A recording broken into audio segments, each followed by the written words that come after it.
Hi, ich bin Udo. I'm Udo, and I like playing shooters. Sometimes in third person above the heads. Requesting air support! Sometimes in first person through the eyes of my character.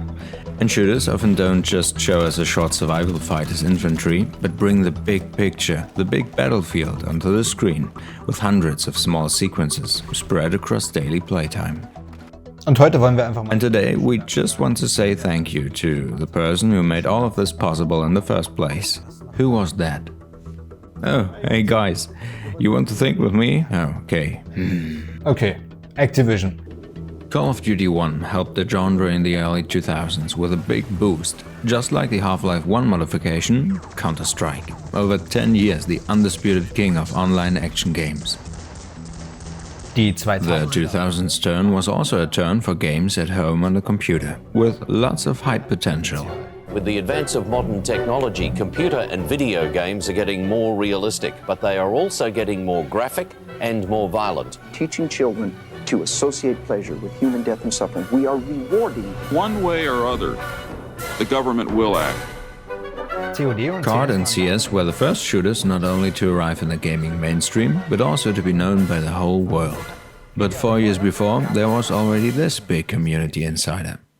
Oh yes, James Bond had also a massive fan base, but he and his girls just know how to seduce the fans. But I mean another game series from a developer studio a little earlier. We'd been waiting for Quake for about 2 years, and I remember the day it came out, I and a group of my friends were poised in front of our computers waiting for the release so we could download it from the net. And when we finally got it, let's just say our girlfriends didn't see us for quite some time. Did he say girlfriends? Quake was the earliest first-person shooter that used not only a real 3D environment, but also enemies and objects made of polygons. And Quake was already the third game of a trilogy made by id Software. The predecessor of Quake from 1996 is Doom from 1993, both milestones on the way to growing popularity. And both titles built on their common father, the really first 3D shooter from the home console and PC market, 1992, id Software's Wolfenstein 3D, or as we say in Germany, Wolfenstein.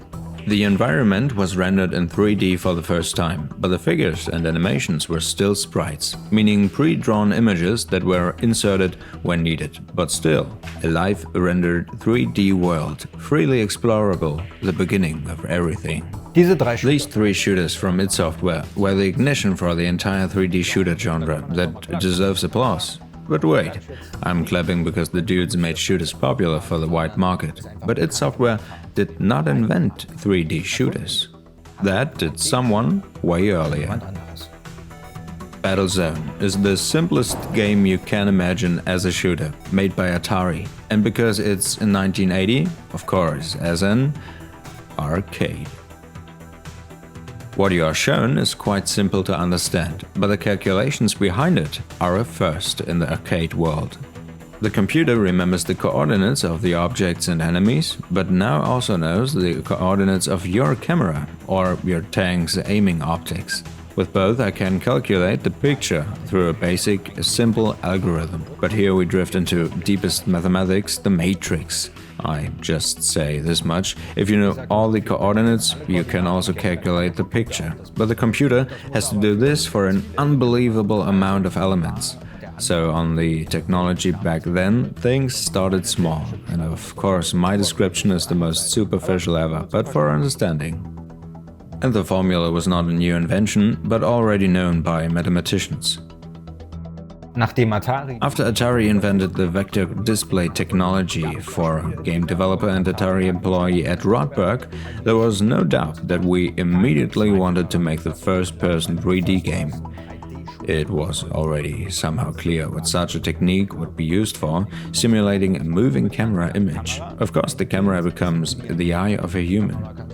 Rodberg and his team had gotten excited after his colleague Howard Tillman had made a huge jump in 3D graphics. If you wanted to develop new games back then, you didn't just needed math knowledge. Howard was also a chemist, physicist, electronics engineer, super important because the hardware he had to build himself in his workshop or recombine existing components, optimized for new Atari games that every time broke existing limits. Legends like Asteroids or Space Invaders, Howard had already co-designed. Shoot-'em-ups had their own entangled history with the problem of too little memory and scrolling too fast left and right through the world. But the earliest first-person shooters needed a free world with all the directions a human also uses with his eyes, 3D. Perfect for Howard's new vector graphics. Thanks, Howard, for the graphics. And thanks, Ed, for the actual game that came out of it. So, But, Udo, ja.